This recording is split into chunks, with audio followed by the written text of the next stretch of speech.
Revenge with Karen. You know that feeling when the air pressure drops right before a thunderstorm?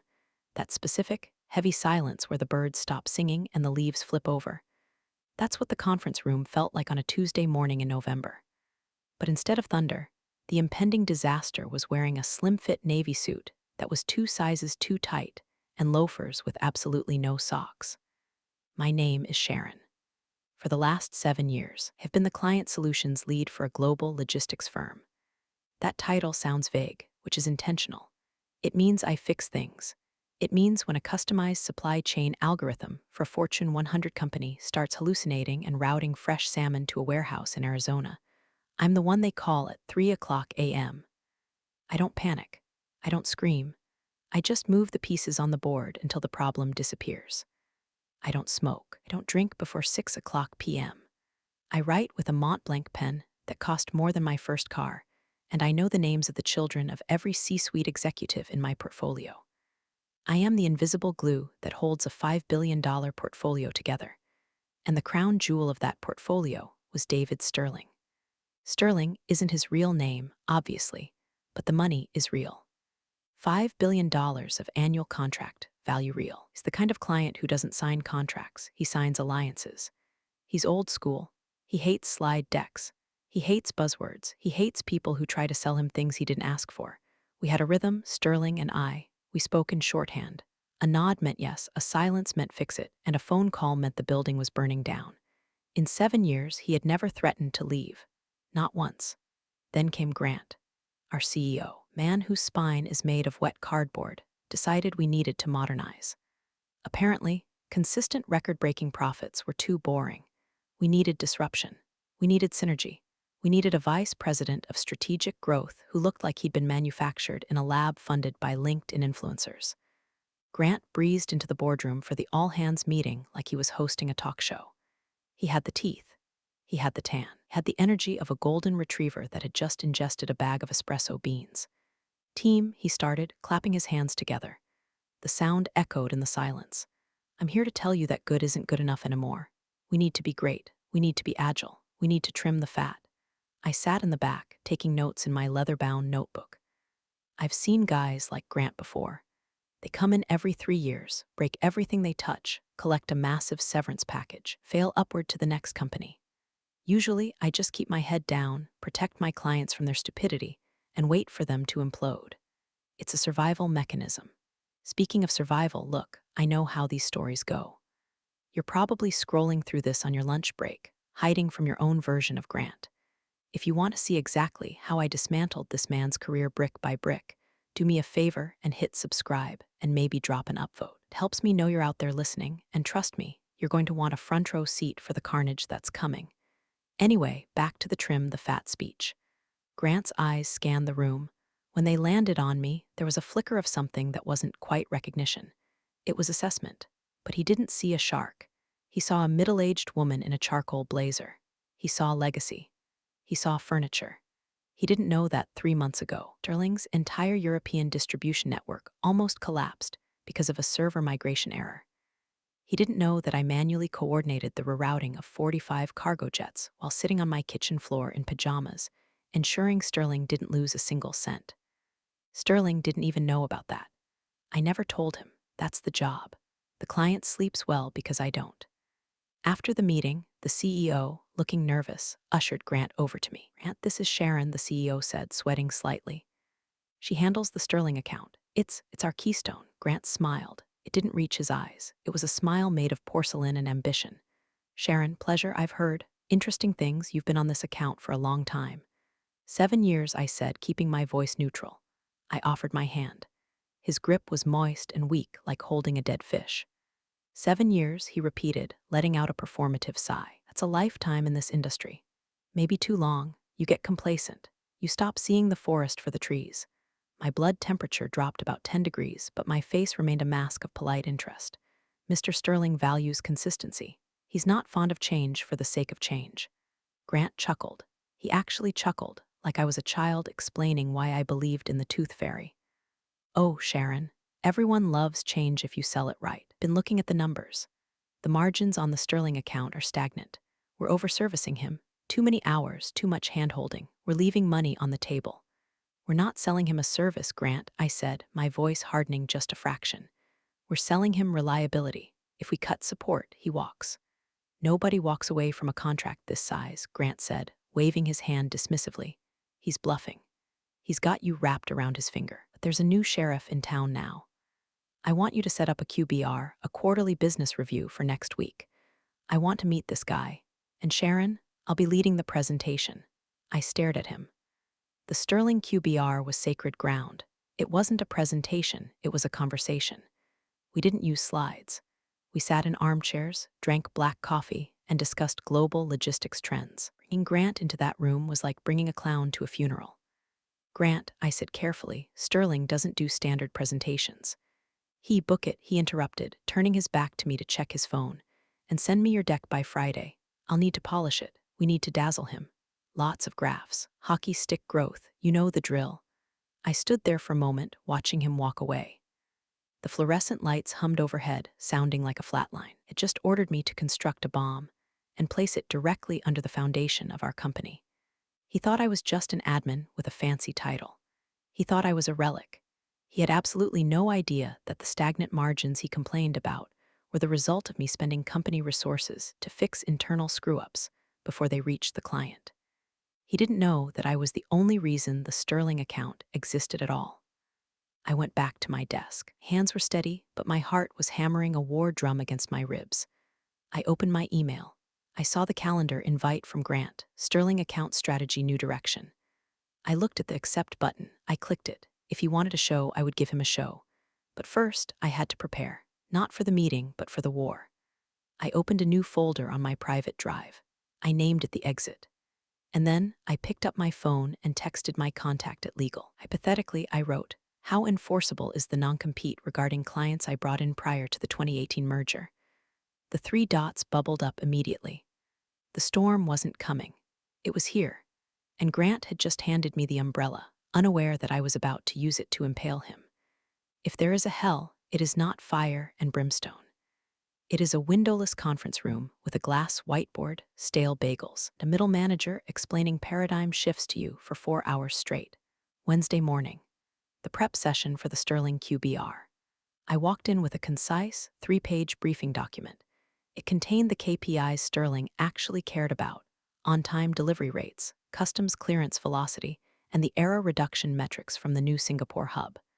It was clean. It was factual. It was boring to anyone who didn't understand that in logistics. Boring equals profitable. Grant was already there, connecting his MacBook to the 85-inch monitor. He was wearing a vest today, one of those fleece Patagonia numbers that scream I work in venture capital, even though we work in freight shipping. Sharon, he boomed, grab a seat. Let's make some magic. He pulled up a PowerPoint deck. It had 40 slides. 40. A 1-hour meeting with a man who checked his watch if you spoke for more than 30 seconds without making a point. Okay, look at this opener, Grant said, beaming. The first slide featured a stock photo of a diverse group of people high-fiving on top of a mountain. The text overlay read, synergizing tomorrow's velocity today. I felt a migraine physically spawn behind my left eye. Grant, I said, keeping my voice level. Sterling isn't going to like this. He's a data guy. He wants to know why his shipping containers in Hamburg were delayed by 4 hours last month and how we fixed it. Grant waved a hand, dismissing my entire career with a flick of his wrist. Details, Sharon, you're too in the weeds. This is a strategy review. We need to sell the vision. We need him to see that we are an AI-first, blockchain-enabled, cloud-native partner. We don't use blockchain, I pointed out. It's aspirational, he countered. He clicked to the next slide. It was a graph where the y-axis wasn't labeled, but the line went up. This is what I'm talking about, emotional resonance. We spent the next 3 hours dismantling my work. Every time I tried to insert a slide about operational stability, Grant deleted it. Too dense, he'd say, or boring, or my personal favorite, this doesn't pop. Replaced my analysis of the Q3 fuel surcharges with a slide titled The Journey to WOW, featuring a cartoon rocket ship. I am not making this up. A cartoon rocket ship. I need you to understand. I tried one last time, desperation clawing at my throat. Sterling is 70 years old. He built his empire on trucking and cold storage. If you show him a cartoon rocket ship, he's going to think we are mocking him. Grant stopped clicking. He turned to me, his face dropping the cool boss mask for a second to reveal the petty tyrant underneath.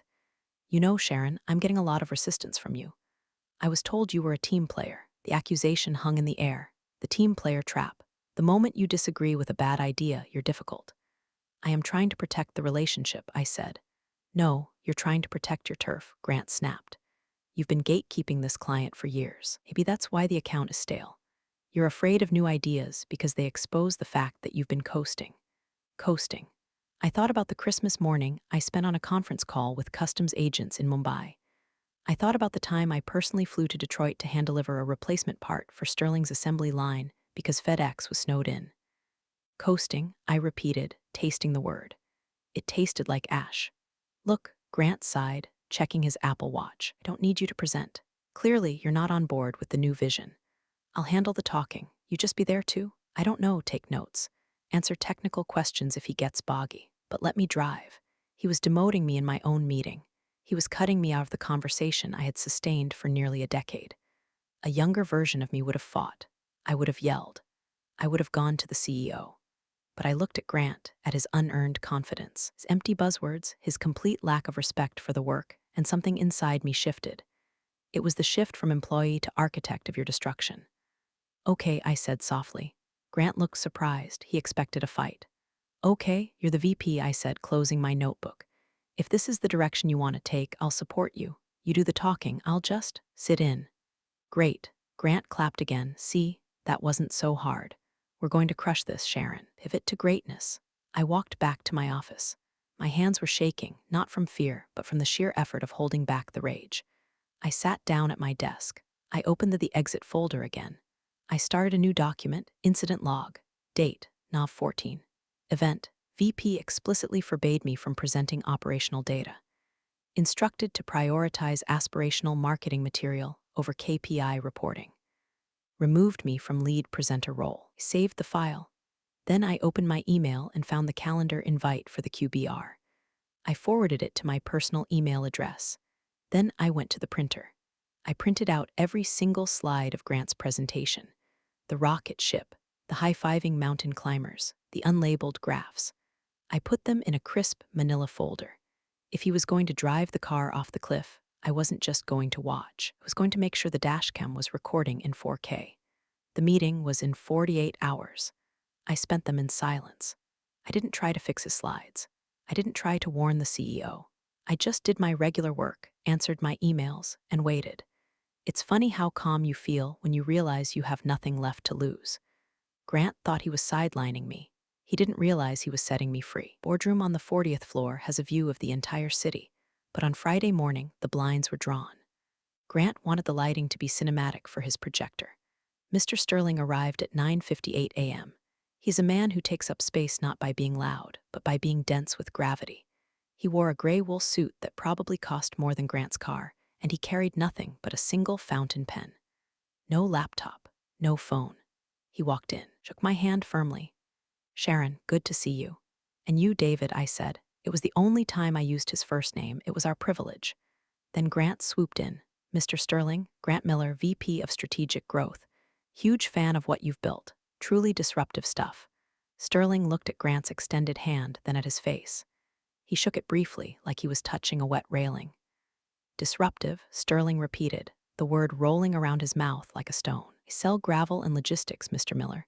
I don't disrupt, I deliver. Exactly. Grant pivoted undeterred, but how we deliver, that's where the magic happens. Have a seat. Sterling sat at the head of the table.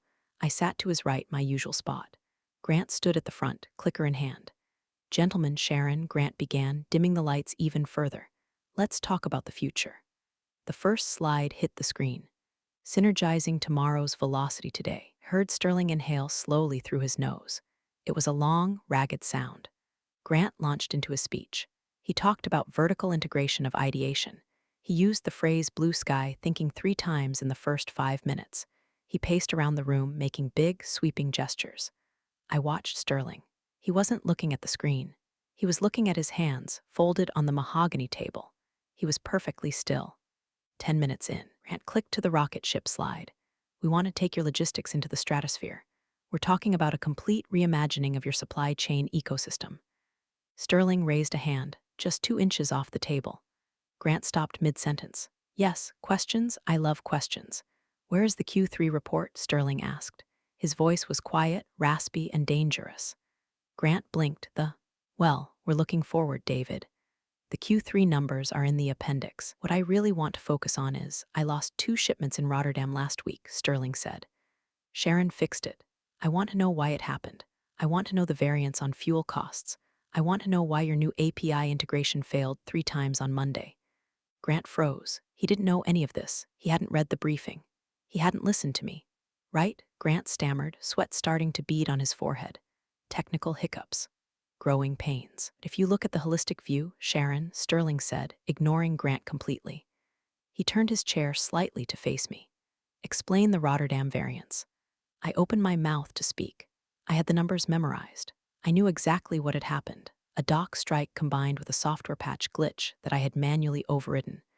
But before I could get a word out, Grant stepped between us. He literally physically stepped between me and the client, blocking my line of sight. Mr. Sterling, Grant said, his voice taking on a condescending edge. Sharon doesn't need to bore you with the minutiae. She supports staff. She handles the tickets. I'm here to discuss the strategy. We can have the tech team email you a PDF later if you really care about the small stuff. The room went absolute zero. Support staff, 7 years, late nights, holidays missed, millions of dollars saved.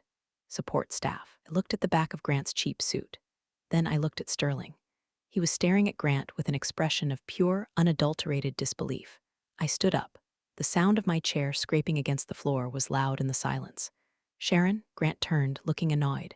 We're in the middle of "You're right, Grant," I said. My voice was calm, scarily calm. I'm just support staff. And it sounds like you have the strategy all figured out. I picked up my notebook, picked up my Montblanc pen. Where are you going? Grant hissed, his eyes widening. I looked at Sterling. I held his gaze for a long second. A silent message passed between us. I am not doing this anymore. I'm excusing myself, I said.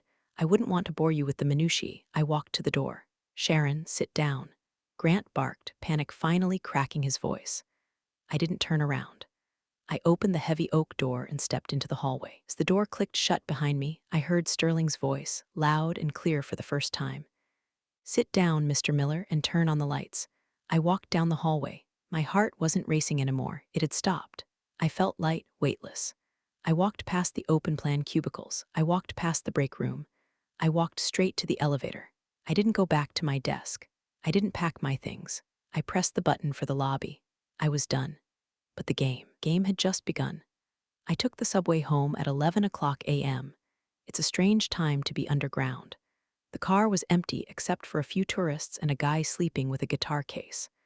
I sat there, knees pressed together, staring at my reflection in the dark glass opposite me. I looked the same. Same blazer, same hair, but I was unemployed.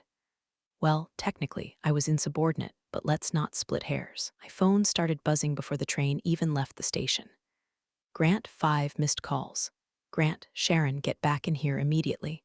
Grant, this is unacceptable behavior. Grant, pick up the phone. CEO, Sharon, what is going on? Call me. I turned the phone to do not disturb. Then I turned it off completely. When I got to my apartment, a quiet, overpriced 1-bedroom in Brooklyn with a view of a brick wall, I didn't pour a glass of wine. I made a pot of black coffee. I changed out of my suit into sweatpants, but I kept the blazer on. It felt like armor. I sat at my kitchen table and opened my personal laptop. Rule number 1 of corporate warfare: he who has the documentation wins. I had been forwarding emails to myself for years. Nothing proprietary, nothing that violated NDA, just CYA, cover your ass threads. Decisions made over my objections, warnings I'd given that were ignored, praise from clients. But now I needed to be specific. I spent the next 6 hours drafting a document. It wasn't a resignation letter. It was a memo of record. I detailed the QBR prep, the refusal to include Q3 data, the specific instruction to mislead the client with aspirational metrics, the public denigration of my role. I wasn't going to send it yet. This was ammunition. Don't fire your gun until you see the whites of their eyes. At 4:00 p.m., I turned my phone back on. It vibrated for solid 2 minutes. 30 texts, 12 voicemails. I listened to one from Grant. Sharon, look, emotions were high, I get it. Maybe I was a bit rough. But walking out on a $5 billion client, that's career suicide. You need to come back, apologize to Sterling, and tell him you were feeling ill. We can spin this. Call me. Career suicide. He still didn't get it. He thought Sterling was mad because I left. He didn't realize Sterling was mad because Grant stayed. Then a text popped up from a number that wasn't saved in my contacts, but I knew by heart. David Sterling, that was the most impressive presentation I've seen in years. I stared at the screen. A small, genuine smile touched my lips. Me, I aim to please. David Sterling, he doesn't know anything, does he? He likes rocket ships. David Sterling, I'm flying back to Zurich tonight. We need to talk. Not about this contract, about the future. Are you legally exposed? My heart did a little flip. This was it. The lifeline, me. I'm reviewing my non-compete. It's standard boilerplate, restricted from soliciting current clients for 12 months. David Sterling, soliciting means you ask me. It doesn't say anything about me asking you. Correct. Walked over to my bookshelf and pulled down my employment contract from 2016. I flipped to page 14, clause 8.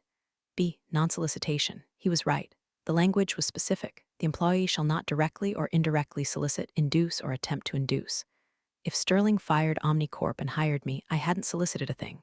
He walked. Me, correct. David Sterling, good. Sit tight. Let him sweat for a week. I'm pausing all renewals. Put the phone down. Let him sweat. I decided not to go into the office on Monday or Tuesday. I had accrued 6 weeks of sick leave that I never took because I was too busy saving the company.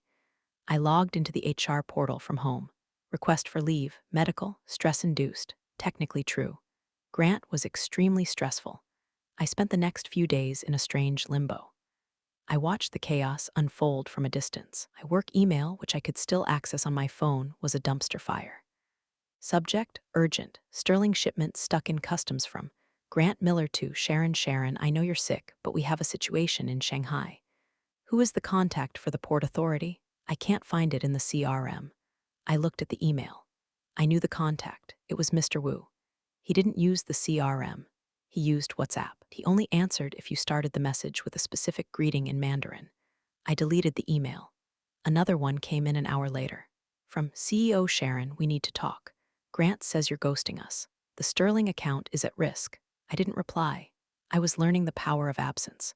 When you are the one holding up the ceiling, you don't need to push it down on top of them. You just have to step away and let gravity do the work. By Wednesday, the silence from my end was deafening, but the noise from their end was about to get a whole lot louder. There's a specific kind of joy in watching a fire you didn't start, but certainly aren't going to put out. Day 4 of my medical leave. I was at a coffee shop, drinking a latte that cost $6, reading a book about gardening. I don't garden. I just liked the metaphor of pruning dead branches. My phone was still blowing up. The tone had shifted from anger to desperation. The thing about Grant's strategy to cut support hours, he actually did it. He implemented it the Monday I didn't show up. He sent a memo to the Sterling team, which was now just 2 terrified junior analysts and him, saying that all non-critical communication with the client would be routed through a central ticketing system. No more direct calls. No more texting. Just tickets, for a client moving perishable goods across 40 international borders. The collapse happened on a Thursday. I found out because the junior analyst, a sweet kid named Kevin who I'd been mentoring, sent me a message on LinkedIn. Kevin, Sharon, I know I shouldn't message you, but I'm literally shaking. Grant told us to ignore the priority flag on the Munich shipment because he said it was a system glitch. It wasn't a glitch.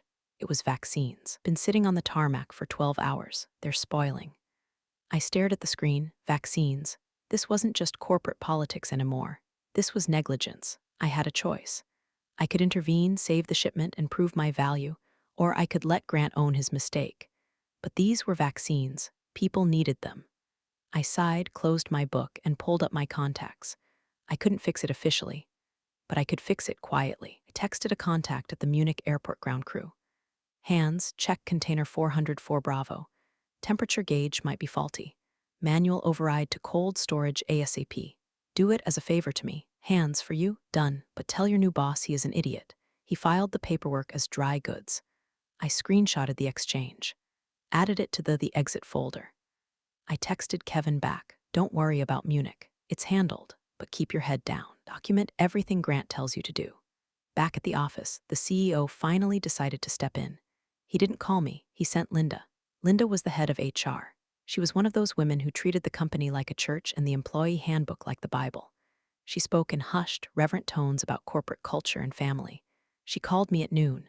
"Sharon," she said, her voice dripping with artificial concern. "We're so worried about you." This silence. "It's not like you. We're a family here. You can't just abandon your family because of a little disagreement with a cousin." She called Grant my cousin. "I'm under a lot of stress, Linda," I said, channeling my inner soap opera actress. "My doctor advised a complete disconnect." "I understand," Linda cooed. "But Grant is really trying to bridge the gap. He feels you were resistant to his leadership.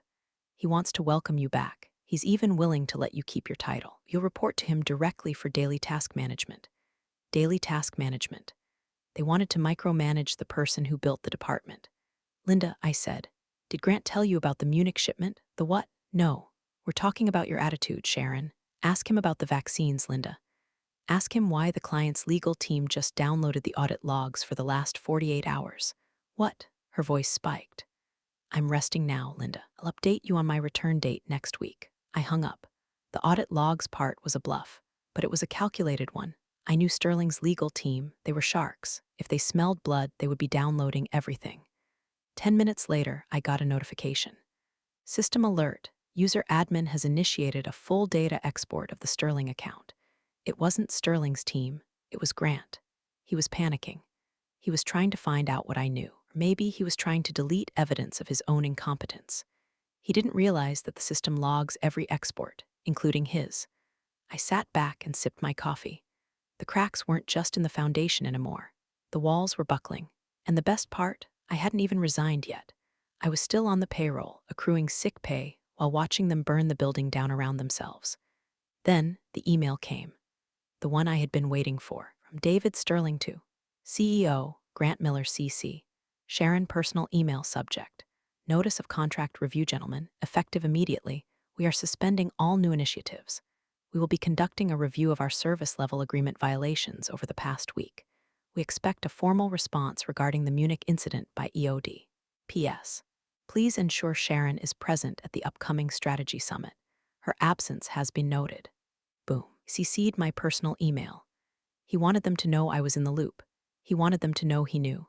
Grant was dead. He just didn't know enough to lie down yet. They asked me to come in on Monday to discuss a path forward. I dressed for a funeral, all black, stiletto heels that clicked like gunshots on the tile floor. I didn't bring a notebook. I didn't bring a pen. When I walked into the office, the atmosphere had changed. The receptionists stopped typing. Junior analysts looked at me with wide, terrified eyes, like I was a ghost returning to haunt the castle. Kevin gave me a tiny, covert thumbs up from his cubicle. I winked. I walked into the CEO's office. Grant was there, pacing. He looked terrible. His tan had faded into a sallow yellow. His suit looked slept in. The CEO was sitting behind his desk, looking like he wished he could dissolve into his ergonomic chair. "Sharon," the CEO said, forcing a smile. "Thank you for coming in. We need to reset." "Reset," I repeated, remaining standing. "Look," Grant started, his voice jagged. "We had a rocky start. Okay, I admit it, I'm a disruptor. Sometimes I break things, but we need you back on the box. Sterling is difficult right now." "Difficult," I said, "or litigious?" Grant flinched. "We need you to smooth it over," Grant said, stepping closer. "Call him. Tell him the Munich thing was a vendor error. Tell him we're on top of it. Use that charm of yours." He wanted me to lie. He wanted me to cash in 7 years of integrity to cover his 3 days of stupidity. "I can't do that, Grant," I said. "Why not?" He snapped. "It's your job. You're the client solutions lead." "Not anymore," I said. I reached into my blazer pocket and pulled out a white envelope. I placed it on the CEO's desk. "This is my resignation. Effective 2 weeks from today. I will spend those 2 weeks transitioning my files. But I will not speak to the client. I will not lie to the client. And I will certainly not report to him." I pointed at Grant. "You can't quit." Grant yelled. "We have the summit next week. You have to be there." "Oh, I'll be there," I said. "Sterling requested my presence. As a courtesy to the client, I will attend. But I'll be sitting in the audience, watching you disrupt." The CEO looked at the letter. "Sharon, please. Let's talk numbers. A raise, more equity." "It's not about the money," I said. And for the first time, it really wasn't. It was about the principle. It was about the fact that they looked at my work, my life's work, and called it support staff. I have a non-compete, I said, preempting their threat. I know it. I wrote half of it with legal back in 2016. I won't solicit your clients. I won't steal your data. I'm going to take a nice long vacation. You're bluffing. Grant sneered. You have nowhere to go. You're aged out of the market. You think some startup is going to hire a 45-year-old logistics manager. There it was, the ageism, the misogyny. It all spilled out in one ugly sentence. I smiled, a real smile. Grant, I said softly, you think the market is LinkedIn and algorithms. The market is people. And unlike you, I haven't pissed off every person I've ever met. I turned to leave. If you walk out that door, Grant threatened, I will make sure you never work in this industry again. I paused at the door. Grant, by next week, you won't even be working in this industry. I walked out. I went to my desk and started packing, not much. Just the photo of my dog, my Mont Blanc pen, and the little crystal award I won 3 years ago. Kevin rolled his chair over. Are you really leaving? He whispered. Yeah, Kevin, I am. What am I going to do? He looked panicked. I handed him a sticky note with a phone number on it. You're going to wait 3 weeks. Then you're going to call this number. It's a recruiter I know. She places people in firms that actually pay overtime. He took the note like it was a holy relic. I left the building at 2:00 p.m. The sun was shining. I felt like I had just dropped a heavy backpack I'd been carrying for a decade, but I wasn't going on vacation. I went home, opened my laptop, registered a new LLC, SM Solutions. I didn't have any clients yet. I couldn't ask for them. But I knew something Grant didn't. I knew that Sterling was coming to the summit not to renew, but to execute, and I had a front row seat. The Q4 Strategy Summit was held at the Ritz-Carlton.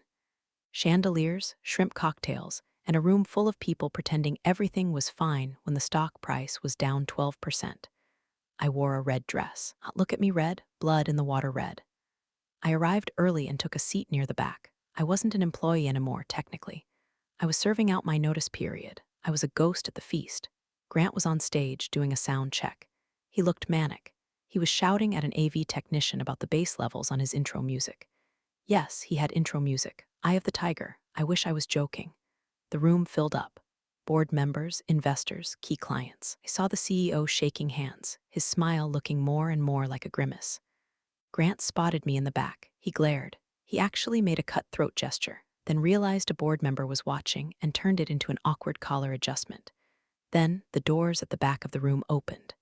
Silence rippled through the room. It wasn't just a quiet, it was a vacuum. David Sterling walked in. He wasn't alone. He had his entourage, his CFO, his legal counsel, and his CTO. They moved in a phalanx, a V formation of expensive suits and serious faces. Usually, clients sit at the round tables near the front. Sterling didn't sit. He stood at the back, arms crossed. Grant tapped the microphone. Thump, thump, all right. Let's get this party started, he yelled. Welcome, everyone, to the future of logistics. The music started, the lights flashed. It was embarrassing. It was like watching a magician try to perform at a crash site. I want to welcome our most valued partner, Grant said, gesturing to Sterling. David Sterling. David, come on down. We have a special seat for you right here in the front. Sterling didn't move. The spotlight swung over to him, illuminating his stone face.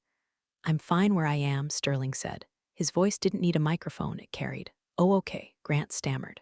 Well, folks, let's dive in. As you know, I've been pivoting to a lean, agile methodology. Grant launched into his deck.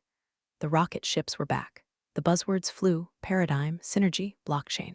I watched Sterling. He was watching Grant with the detached curiosity of a biologist studying a particularly stupid bug. Then, Grant put up a slide. Case study, Sterling Global, a partnership reimagined. It showed a graph of efficiency savings, claimed that by streamlining communication, aka the ticketing system, they had saved 20% in operational costs. Sterling leaned over to his CFO and whispered something. The CFO nodded and handed Sterling a folder. Grant kept talking, and we believe this model is scalable. We can do this for all of you. He was selling his failure as a feature. I looked around the room. The other clients were nodding politely. They didn't know. They didn't know about the vaccines. They didn't know about the silence. I felt a vibration in my clutch, a text. From David Sterling to, Sharon, are you ready? I looked across the room. Sterling caught my eye. He nodded. Me always. Sterling stepped forward, into the light. Excuse me, he said. Grant stopped. David, we usually save Q and A for the end, buddy. This isn't a question, Sterling said. He walked down the center aisle. Room parted for him like the Red Sea. Mr. Miller, Sterling said, reaching the stage. He didn't climb the stairs. He stood at the bottom, looking up at Grant. That graph. The efficiency savings. Yes. Impressive, right? Grant beamed. Those savings came from firing the support staff who monitored my cold chain, Sterling said, which resulted in $400,000 of spoiled pharmaceuticals in Munich last Thursday. A gasp went through the room. Board members sat up straight. Grant's smile faltered. That was a glitch. We fixed it. No, Sterling said. You didn't fix it. Sharon fixed it from a coffee shop while she was on leave. Grant looked at me. The whole room turned to look at me. I don't have a contract with Omnicorp, Sterling announced, his voice booming now.